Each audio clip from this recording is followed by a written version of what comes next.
The next stage is for the body to move into fight or flight, as we've talked about, but there are some circumstances where children who have experienced trauma were not able to fight or flee, such as if they would get hit for trying to defend themselves, or being physically constrained, or being sexually abused. In those kinds of circumstances, another possibility would be for the brain itself to flee. This process is invisible on the outside, and the person can look passive or even cooperative.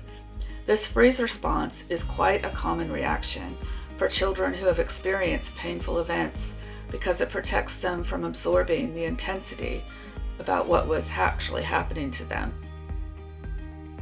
When a person's body is present but their mind is not, it is known as dissociation.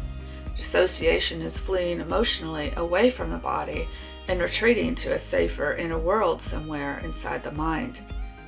As you heard in the podcast, a person might experience feelings and interactions like they are watching themselves from above. On the outside, this kind of quiet withdrawal can be mistaken for compliance or typical shyness at first, but you will see it becomes problematic when a child does not follow directions because they haven't been absorbing them or are not feeling any emotions, which makes it hard to engage in meaningful interactions with others. It is in these scenarios they need us the most. Tuning out, avoiding, withdrawing, daydreaming, physical complaints in their body like headaches or stomach aches, not seeming to take in any information, staying away from people, staying in their room, or staying away from people on the playground, difficulty identifying or expressing feelings, and as they get older, substance use and abuse, and then also self-harming behaviors such as cutting. All of these are examples of a child being in a dissociated state.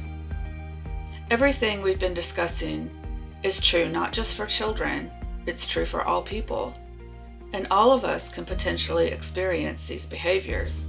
So it's important not just to identify them for children, but also for ourselves.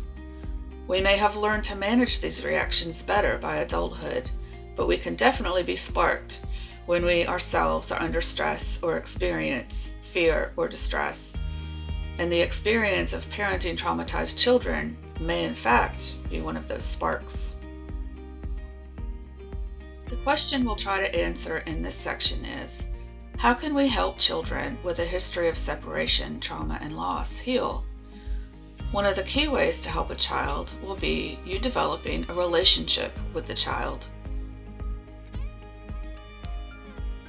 Parents who are fostering or adopting may not know what to do in moments when a child has fallen into survival mode behaviors, particularly with hyper-aroused kinds of behaviors. And we can't forget that parents will be having their own feelings and reactions in these moments too.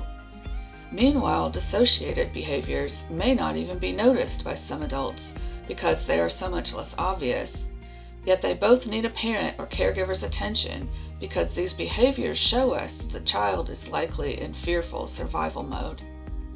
The sooner we come in closer to help the child feel safe, the more they will be able to learn each time that it's safe to relax, and gradually each time they can begin to trust you and their new home. They will not be able to learn this without you. This is something babies learn from their earliest caregivers. It's called co-regulation.